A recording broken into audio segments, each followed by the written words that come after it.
Hey there. I'm Clara, and I've been on a roller coaster that I used to call my marriage for the near 2 decades. I know numbers, that's my game, I'm an economist.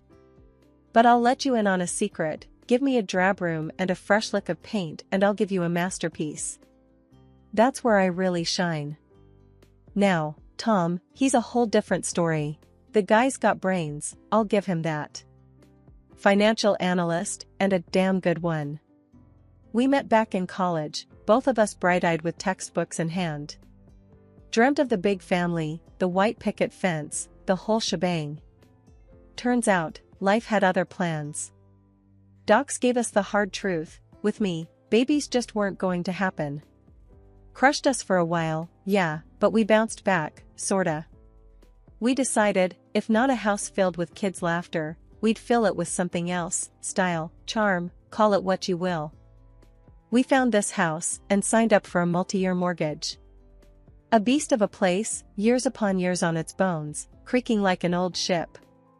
Most would have walked away, but not us, we saw what it could be. I remember walking through the door the first time, the smell of dust and forgotten times in the air. Tom was right alongside me, and he was talking big plans, like he did.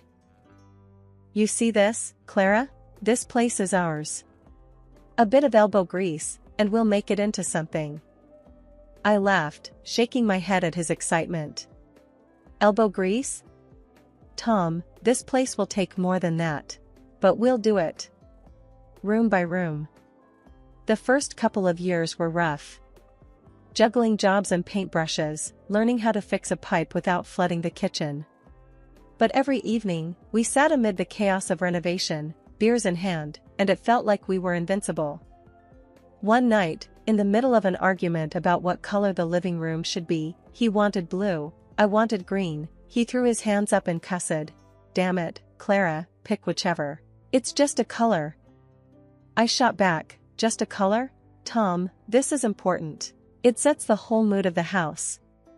I was half mad, half laughing, because who gets into a tiff over paint? The green one, by the way. He said it made my eyes look brighter, and that was that. Every choice, every little victory was ours. Then the house started taking shape, and I got a taste for it, really got a taste for it. The neighbors, friends, they couldn't stop yapping about how I turned the old wreck into something out of a magazine. Each room was a new project, a challenge that I chewed on until it was just right. The transformation wasn't just the house, it was me too.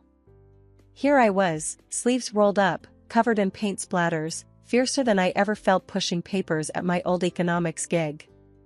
Holy mackerel, Clara, did you redo the bathroom again? Tom asked one evening, eyebrows raised higher than the new shower head.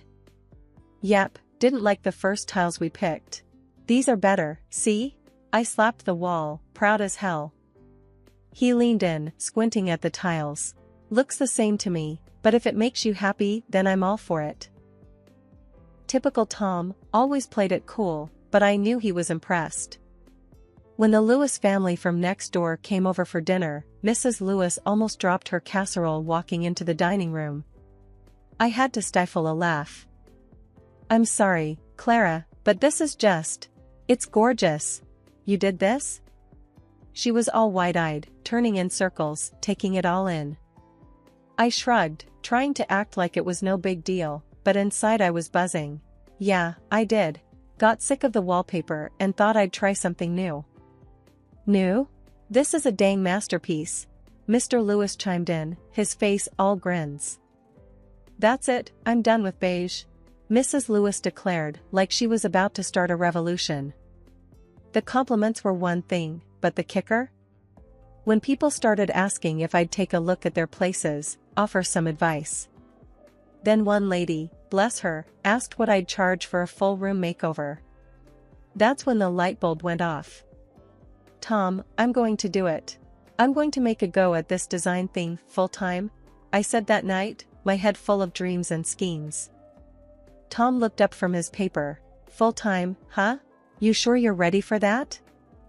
I clenched my jaw but kept my cool. I've never been more sure of anything. Well, then you better get to it. No sense in waiting around. he said, and went back to his reading. Not exactly a parade in my honor, but Tom was never one for big displays. He didn't say much while I set up shop, turned the spare bedroom into my office. He'd pass by the door, give a little nod if he caught my eye. Transformed the tangled mess of our yard into a garden people stopped to admire. I'd see him out there, leaning on the fence talking with passers-by about the flowers and the shrubs like he knew what he was talking about. One afternoon he came back inside, shaking his head. Some guy out there just offered me $50 to talk to his wife about doing up their yard. Can you believe that? I grinned, leaning back in my chair. We're a hot commodity, what can I say? With every chair I reupholstered and every light fixture I swapped out, my confidence surged. It was real work, getting your hands dirty, making things beautiful. And people paid for it, who would have thought? The hardest part was the learning curve, hanging drywall and not have it look like a dog's breakfast or figuring out plumbing without creating an indoor pool. But it was a good hard, you know? Satisfying. I finally felt like I was in the driver's seat of my own life, taking control and steering myself towards something that was mine and mine alone. Our house, with its fresh coat of me on every wall, every floorboard, it wasn't just a bunch of projects anymore. It was a signpost, pointing me to where I needed to go.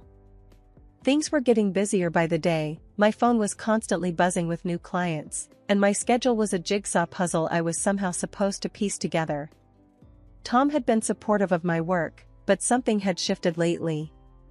As my plate piled up, his seemed to empty, chores and all. "Mornin'," I greeted Tom, as I trudged into the kitchen, stepping over a pile of his work shirts. He grunted back, eyes glued to his laptop. At least he used to help with breakfast. "The basket's overflowing, Tom. Your turn, yeah?" I hinted, nudging the basket with my foot so it spilled onto the floor, hoping he'd take the hint. He sighed, not looking up. "Why? You're home all day." I stopped in my tracks. "Say what now?" "Look, you're always here," Tom continued, a little more carefully now, like he sensed the storm brewing. "Makes sense for you to handle the house stuff."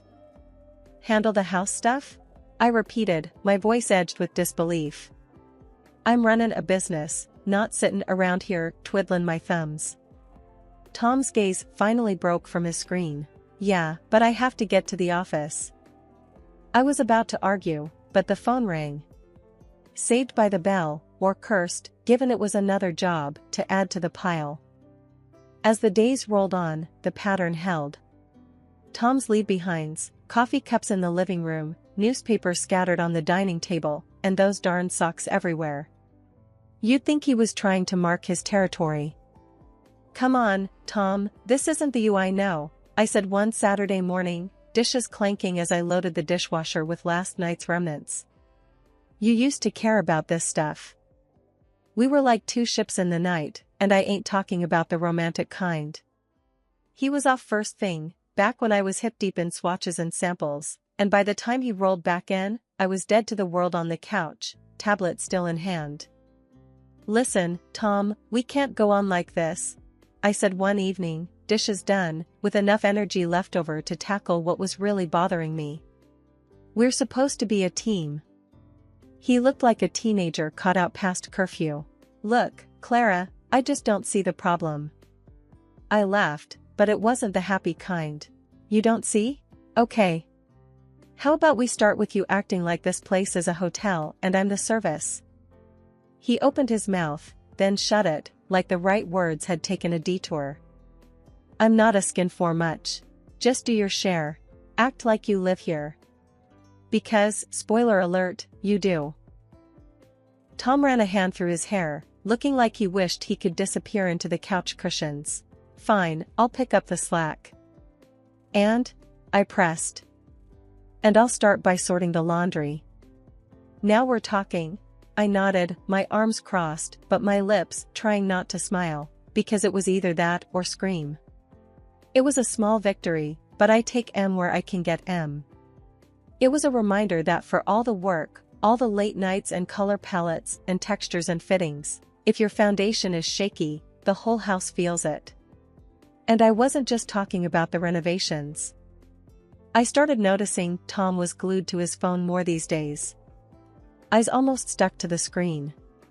And then there was that haircut, the kind young folks are wearing, shaved on the sides and longer on top. When I asked him about it, he just shrugged it off, saying something about wanting a change. To me, it screamed midlife crisis loud and clear. It was finally the day we'd been plowing towards for what felt like forever. The mortgage was paid off. That was supposed to be our light at the end of the tunnel, our big reason to celebrate. So, on my way back from work, I dropped by the liquor store and picked up a bottle of the good stuff, the type that would make your wallet weep. I also got fancy cheeses, the sort with names too difficult to pronounce, and those artisan crackers that Tom liked. I was all set to surprise him. Walking into the house, everything was too quiet. Usually, Tom would be home by now, dinner on the go or some music playing. Not today. The place was dead silent. I called out for him, my voice disappearing into the silence. "Tom, you here?" "Nothing." I wasn't too worried at first. He could have stepped out for something, I thought. Maybe he went to get flowers, to add to the celebration, I hoped. I made my way to the living room and started getting the place ready for when he'd return. It was going to be a good night. We'd earned it. The expensive Red would breathe a little, I'd get the snacks looking nice on plates, and we'd cheers to no more damn bank payments. But then I saw them, papers neatly stacked on the coffee table. Not thinking much of it, I reached over and that's when my heart took the first hit. Divorce papers with Tom's name already scribbled at the bottom in his unmistakable handwriting. For a good few minutes, all I could do was stand there. It felt like one of those prank shows where the joke's gone too far. But this was no joke. The realization sank its claws into me, and I could feel my hands shaking, my face hot. Damn it, Tom, what the hell is this? But I was talking to an empty house. I chucked the bottle of wine onto the couch, who cares if it stains, and sat down hard at the coffee table. This wasn't something you slip into conversation, this was a bang, it's over, out of nowhere slap in the face. I tried calling him. It just rang and rang before his voicemail casually invited me to leave a message. So I sat there for hours, waiting for him to walk through the door. I kept picking up my phone, checking if there were any missed calls, any texts. Nothing. It was like he'd vanished into thin air. The snacks lay forgotten and the bottle of Red sat there, the unopened symbol of what was supposed to be our celebration. I remember when we bought this house. We thought this was it, we were set. But now there were just divorce papers and silence. And with every minute he didn't show up, didn't call, it was becoming crystal clear that he wanted out. But he couldn't even tell me to my face. Couldn't even give me a crappy excuse. Tom didn't come, and he didn't call.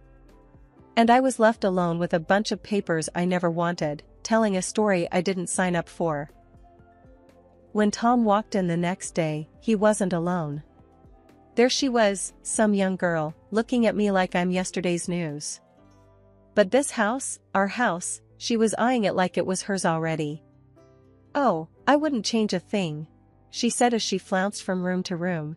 "Except maybe the paint in the living room, brighten things up a bit. Don't you think it's a bit stuffy in here?" Her words, like she's marking her territory. Tom followed her like a lost puppy, then turned to me, "Brazen as you like. We will live here, Clara. In this house. With my new wife." I felt the anger boiling up inside, but I caught a look in his eyes, or maybe it was hers, and just like that, an idea sparked in my head. "Is that so?" I finally said, schooled my features into something calm, too calm. She pranced back in, still taking it all in, claiming it with her greedy little eyes. "Yes," she purred, "it'll do just fine." And then she looks at me like I'm some sort of bug under her shoe. But I'm not. I am the bug that knows where the dirt's hidden, knows exactly what to do when the time's right. I watched them, like a hawk eyeing its prey. Tom, he's talking numbers and moving dates, but I ain't listening. I'm plotting, thinking of every little way I could turn this back on them. Finally, I just smiled at them both. It wasn't a happy smile, but that's not what this was about. This was about wait and see, about holding your cards close to your chest. So I nodded. All right then. Tom paused, probably expected me to yell or throw something. But no, I'm playing this smarter. All right, he echoed, confused, searching my face for the catch. Yeah, all right. You two lovebirds deserve each other. The girl beamed, clueless, thinking she's got it made. And Tom, he had this look, like maybe he's dodged a bullet. But really, he's just fired the starting gun. I turned away to hide the grin spreading across my face. They think they've won, got it all figured out. But little do they know, I've got plans of my own. The game's just begun, and I'm about to make my move. I sat across from Tom at the kitchen table, a bunch of papers spread out between us. Let's make this quick, I said, tapping my fingers on the tabletop. I want my $200,000, what I put into the mortgage. I'm taking my stuff, and that's that. He was half listening, his eyes drifting to where his girlfriend was hanging around like an eager puppy waiting for a treat. Yeah, sounds fair, he mumbled, not taking his gaze off her. A smile, cruel and all mine, lifted the corners of my mouth. And by my stuff, I mean everything I bought. All of it. Sure, whatever. He was nodding along, not really caring or not realizing. Probably both. Tom's attention was all for the young thing, who was now stroking the back of the leather couch, one that I bought on a whim 3 years back because it looked classy and comfortable. We went down the inventory I'd prepared, point by point, and not once did he argue. Not when I claimed the flat-screen TV, not when I tallied up the kitchen gadgets, the high-end mixer, the chef's knives, the espresso machine that took me ages to pick out. With a distracted wave of his hand, he signed where I pointed on each paper. Signed our years away with less thought than he gave his fantasy football league. It took everything I had not to slam my fist on the table to get him to actually look at what he was giving up. But why bother? I was getting what I came for. And so, it was done. We signed our names, cleared the path for new beginnings, or in his case, a shiny new mistake. While Tom wandered out of the room, probably to chase his giggling girlfriend, I stayed put, relishing the weightlessness of ending it all. I heard her before I saw her, her voice like tinkling glass, all fake and pretty. She came into the kitchen, one-eyed turned from a 70s nightmare into a modern foodie paradise, and she ran her fingers along the granite countertops. He never cooked a thing in his life, I thought, and she probably can't boil water. You're old, but you have good taste, she said to me, a backhanded compliment wrapped in a sweet tone that didn't reach her eyes. I looked her up and down, my gaze pointed. Honey, good taste doesn't have an expiration date. But let's see how long your novelty lasts around here. And with that, I grabbed the box filled with photo albums, my favorite coffee mug, and a collection of fridge magnets from every state I'd visited and walked out without a backward glance. I didn't need to look back to know she was still standing there, probably puzzled by my refusal to fight. Good taste indeed.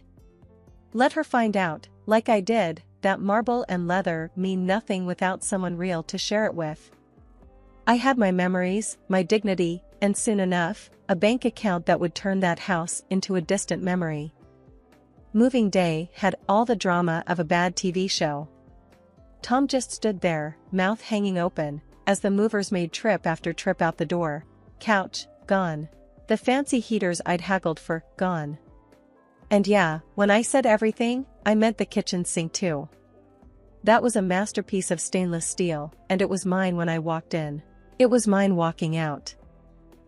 His girl, what's her face, she lost it. Standing there in designer heels on the hardwood floor I picked out. This wasn't the deal, she hollered like she was calling the shots now. I leaned against the doorframe, every piece of paper with Tom's signature a shield. Deal was I take what's mine. That's it.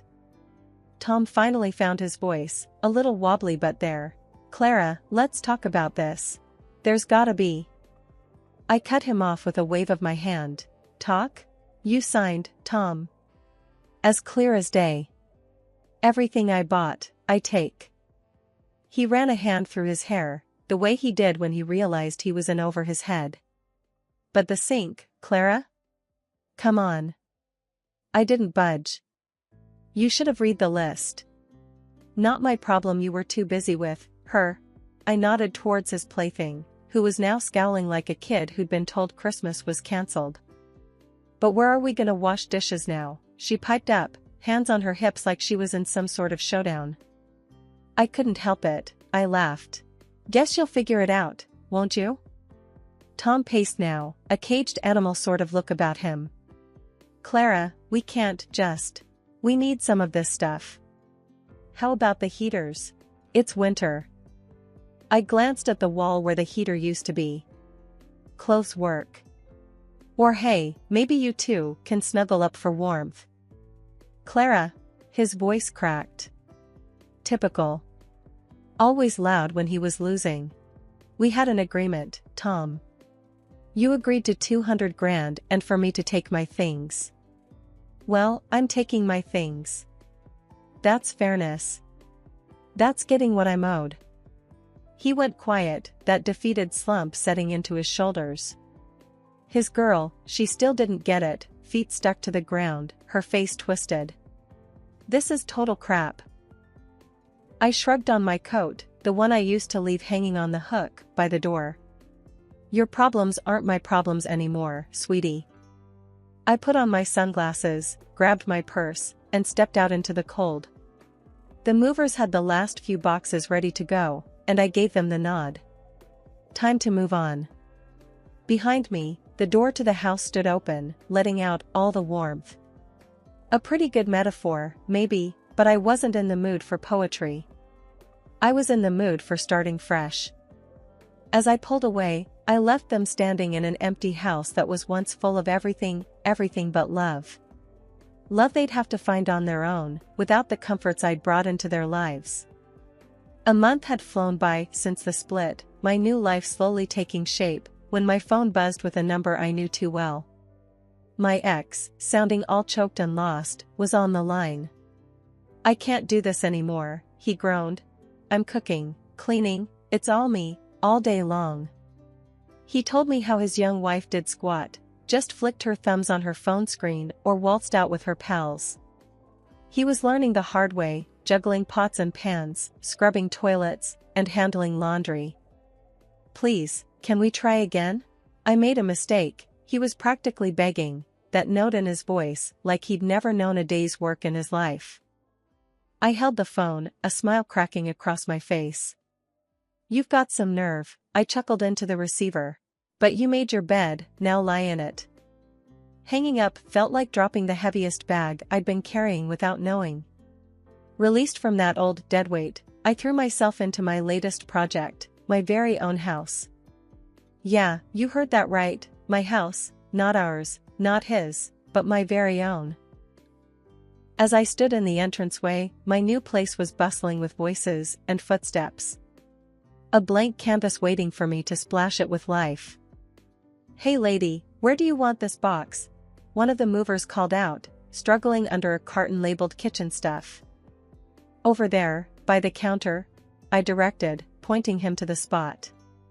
The advance guard of my new abode was just me and a crew who didn't care about the past, just where to lug the next heavy thing.